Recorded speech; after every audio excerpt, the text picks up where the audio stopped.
I'm just gonna be honest, I've stopped talking to white bitches since the election. Yep. Yeah, fuck them. It's Can you believe those white bitches voted for Trump more than my Hillary? I mean, can you Crazy. fucking believe it? It's sick. It's sick. So I'm all for, I want a woman of color president, and I kind of don't even care who it is.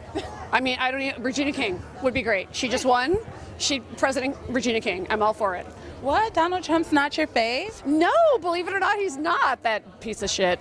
I'm cursing, sorry. That's why I don't get nominated for awards. But I'm in South by Southwest. That's amazing. Right, it is amazing because nobody in television would let me do a special, and I happen to have 2 Emmys and a Grammy and be in the Guinness Book of World Records for more stand-up televised specials than any comedian, male or female. Did I just say that out loud? That's so weird. So I decided to try to get into film festivals because when I was a kid, we would go see like Richard Pryor or George Carlin in the movie theater. So I got into the first film festival I applied for, and I've been giving speeches on the First Amendment, and I got to give one to 1,000 venture capitalists. And then, get this, 3 weeks ago I gave a speech about the First Amendment to Oxford University. Because I got to warn the kids what could happen to them. Definitely. And so now, you know, with it being 2019, just starting out the year, where do you see comedy going?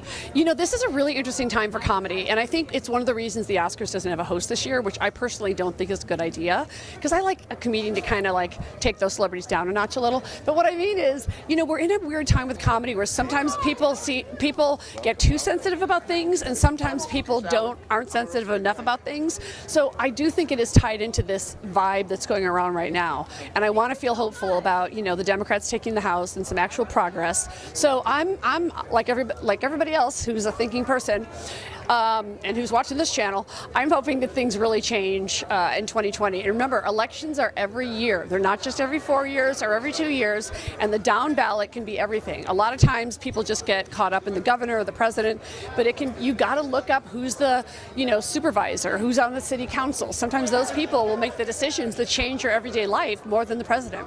Definitely. I'm all down ballot. Thank you so much. Thank you, babe. Can we get a picture? Yeah.